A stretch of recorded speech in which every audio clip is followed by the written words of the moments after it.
gotten to know Abelardo and what Fictor is doing over the past couple days, and I'm really excited. But Abelardo, why don't you start? I know you have a couple of visuals, so you can give us some background on Fictor and all of the different, businesses and things you're doing. So if you want to bring up those slides, and we should. Okay. Yep. Thank you, everyone, for having us here. We want to share a little bit of our experience on the Amazon, what we've been doing there with energy. We've been on the region for 17 years on Amazon, building and working with energy and solutions, and with Fictor Group. So first I'll go over some major numbers and some major information about our group. And afterwards, we'll talk specifically about the decarbonization project that we have with independent power producers in the Amazon. So a little about our group. Last year, we had about over 500 million revenues on the whole group. We work with 3 distinct pillars. We have a energy infrastructure segment. We have a food and commodity agribusiness, and the third pillar is financial services down in Brazil. The company is located in São Paulo, but we have businesses all over the country. So we work with strategic investments. Most of our projects, we go with our own funds, and we're also totally committed to sustainability. And we believe now the partners are really caring about taking care of their global home. That's Brazil specifically, are the Amazon. So a little about Fictor Energia. The company is relatively new. So we did a JV with an existing company, with WTT Group, and we've known each other since 2010 when we did some work together, building power plants in the Amazon. And now we're coming back on the reverse way, trying to make hybridize these plants, the first step of the decarbonization project. Some numbers about the Amazon. I can't see it very well, but right here, too. Here it is. We have about 10% of the world's biodiversity in the Amazon, including all the countries. We have about 30 million inhabitants. Okay, it's amazing. The extension of all the rivers. We have about 6,600 kilometers of river, and we have the largest variety of freshwater fish in the world.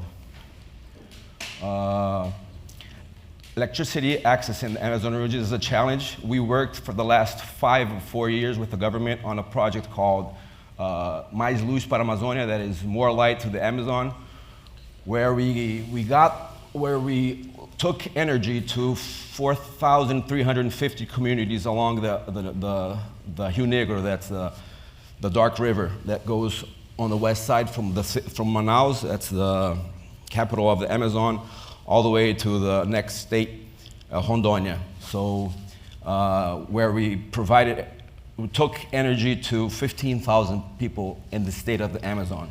We also did a very similar project in Roraima, that's the state in the north of the Amazon, where we electrified 1,200 communities, about 4,000 to 5,000 people also. And we had a really impact with this movement that the government, we had a partnership with the government. It was a capital donated by the government, and this made us look at the whole region with another eyes. So what we've been doing now is we've been connecting our former partners where we worked in the past, where we built the thermal plants, and we're suggesting and using contractual provision of a possible hybridization with renewable energy as an opportunity. So it's a sustainable opportunity. It's economic gain for everyone, and also a huge social impact on the host community, because we can lower the rate, the energy rate, up to 30% of what they're paying with diesel. And that's one of the things I know we spoke about. I mean, all this, at the high level is amazing, but I think some of the stats you gave me, 90 independently operated power plants just in Brazil, in the Amazon, right, using diesel and oil. And what Fictor is doing is coming in to partner with those operators to convert them to solar, and provide benefit to the operator, benefit to the end user from a cost perspective. Why don't we talk a little bit about why then isn't this happening? It sounds great, right? We could take these power plants, these 90 power plants, we could convert them, everyone could make more money, there's a cost saving to consumers. What are the barriers to getting that done? First of all, it's a limited environment. We have all this is regulated by 3 auctions that were held in 2015, 2016, and 2019. So we have like 3 or 4 major independent power producers that won these auctions. They are big multinational companies. We just delivered and had a success with the first one. It's in Altazes. It's a city of the Amazon. It's 2 hours from Manaus.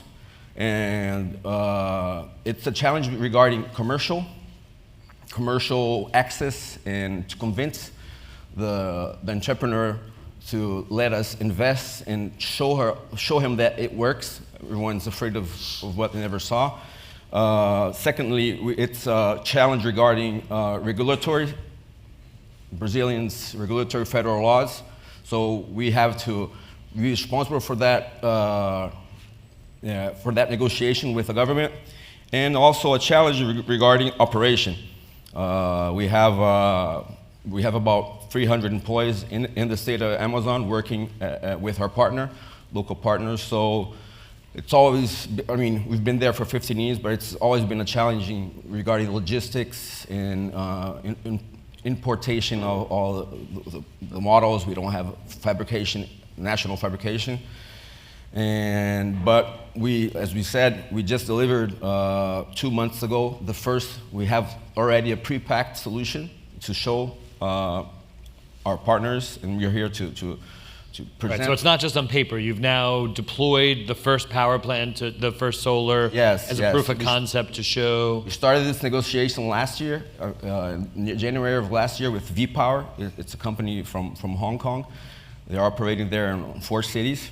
And we delivered the first power plant. So what the idea is, Altazes has a power plant run by diesel that has a capacity of 6 megawatts to supply for 40,000 inhabitants.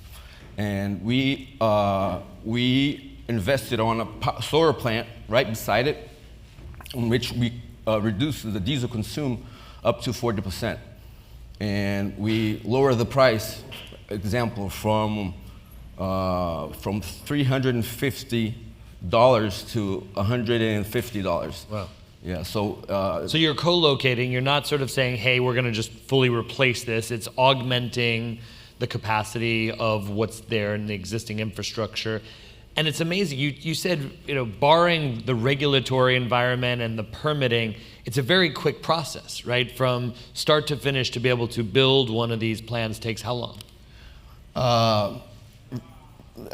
Depending on the place, we were talking about 2 hours from Altazes is the first project. Our second project is in São Gabriel da Cachoeira. It's 30-day boat ride to get there. So once everything is on site, 45 to 60 days. Right.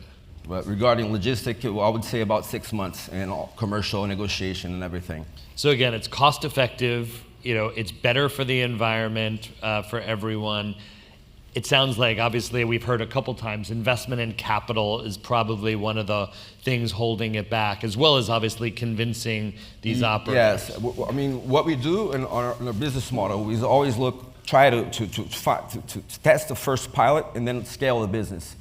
And we did this. We already went through the operational risks, and we're testing. So we're here to test this framework together with our Fictor US that we have, our team here in the U.S. to try to outrange new partners, not only regarding capital, but new technologies, and also in other issues that may help us open the doors of the Amazons for people outside of Brazil. And this could be energy storage. We talked about that's one of the energy issues. Storage is a second step. Today we can't find feasibility on the technologies, so that's probably in 2 to 3 years. Or if we find someone in the world that has not only the technology but the economic feasibility, we're willing to talk and to take the next step. Right.